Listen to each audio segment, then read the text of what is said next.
Minister, did you get that letter from Anandasangaree Chickley, the Minister of Diaspora Affairs? He sent you a letter warning about terrorism in Canada. Are you going to reply to his letter, sir? Why are you running away? Yeah, but you know what? We got a public safety minister, Sheila, who has to recuse himself from the file of the Tamil Tiger terrorists because, he was involved in allegedly trying to get citizenship for some of those reprobates. How is he? I mean, even if you're a liberal, please reach out to us in the super chat. Why is he being tolerated in that position?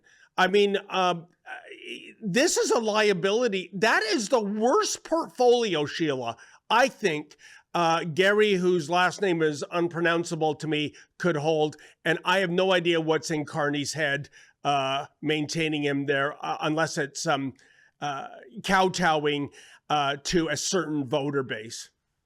Well, are you telling? Well, and frankly, that's how he got the nomination. Of course, he was able, and I think the Sri Lankan Foreign Ministry actually wrote a letter to Justin Trudeau when Anandasangaree won the nomination in that riding, raising their concerns about his sympathy for terrorists. And I think it was Dan McTeague.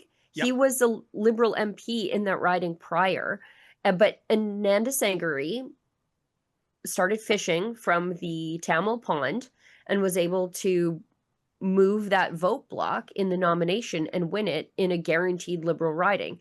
So it's bad when a foreign ministry is warning you about your future public safety minister. Yeah, his two files really are terrorism and firearms. Yep.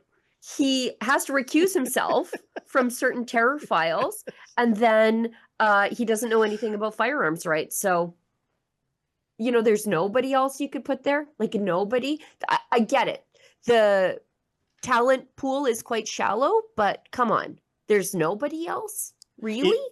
Sheila, let me tell you that I love Dan McTeague, that served as a Liberal MP for 18 years, I believe. And people are going, oh, you love a Liberal MP. Yes, I do, because he is a classical Liberal. He's not one of these progressive whack jobs that we have dominating the party now.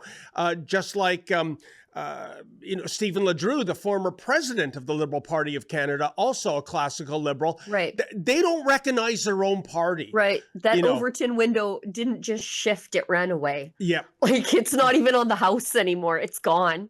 Yeah. Yeah. So how sad. We've got a post here on X from Gideon Saar. He is the Foreign Affairs Minister of Israel. And he says that he raised concerns about the targeting of synagogues in Toronto with Foreign Minister Anita Anand.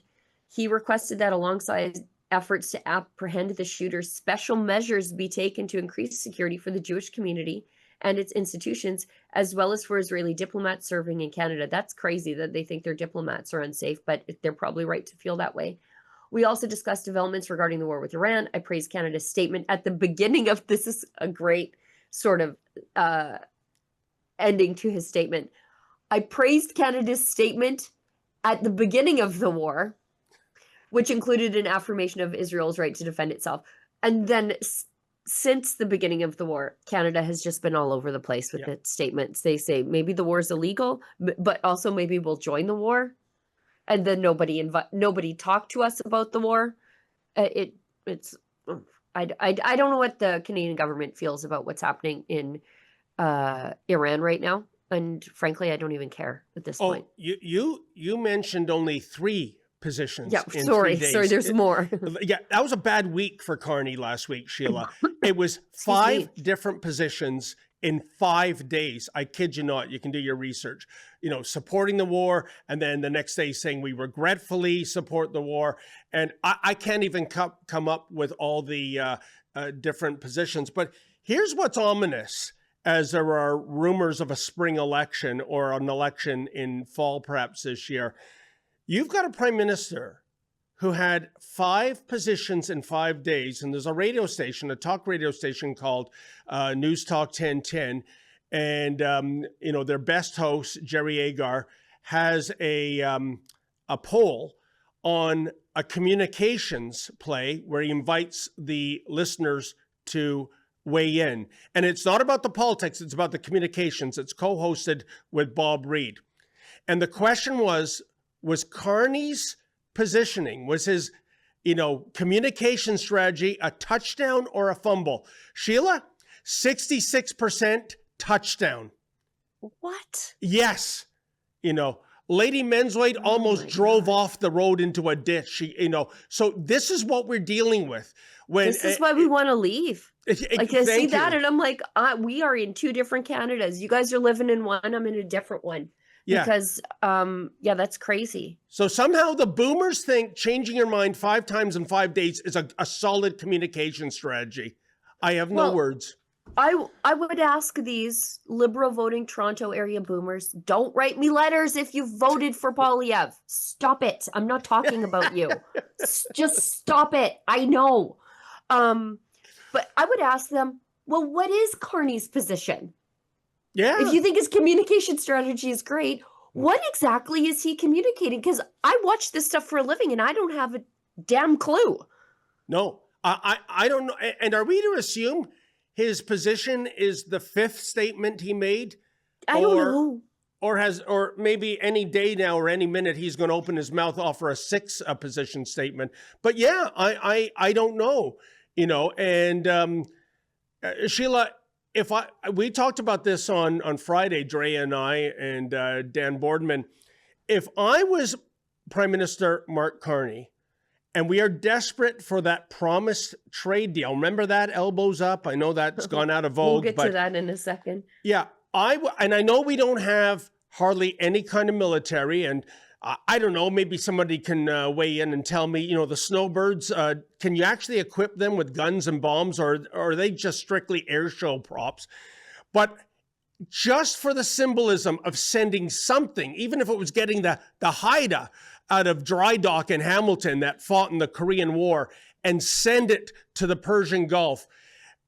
A, you are taking the right side in history, and B, you are going to please President Trump by supporting any amount of support, and he will not do that. I wonder why that is. Because he knows he's got a spring election, and those liberal voting Central and Eastern boomers just hate Trump viscerally from their retirement homes in Florida.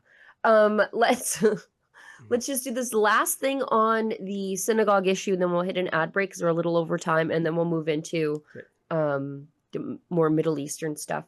So Mark Carney, this is his statement on the synagogue attacks.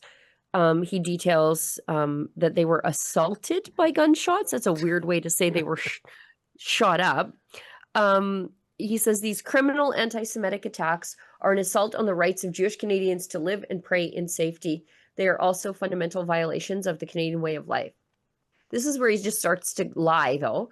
The federal government will use every tool available to confront anti-Semitic violence and hatred and protect places of worship. You will, eh? Canada's new government has introduced legislation to strengthen the criminal code, protect our communities, and combat hate. So that's the anti-hate legislation that will catch everybody who says critical things of the government, but doesn't actually do anything to deal with what's before us. Federal agencies, including the RCMP, will use every resource to support law enforcement to identify the perpetrators of these crimes and bring them to the full weight of justice. Oh, they will, hey? The federal government has a lot of tools that they can use to make sure that this sort of thing never happens again, or at least to mitigate the potential for it to ever happen again. One of those is dealing with this out-of-control immigration problem that we have, especially migration from places that are incompatible with our values, but they're not. What you just watched is a clip from our daily interactive live news and opinion show. It's called Rebel Roundup. It airs Monday through Friday, 11 Mountain, 1 Eastern. Make sure you're subscribed and that you click the bell to never miss when we go live.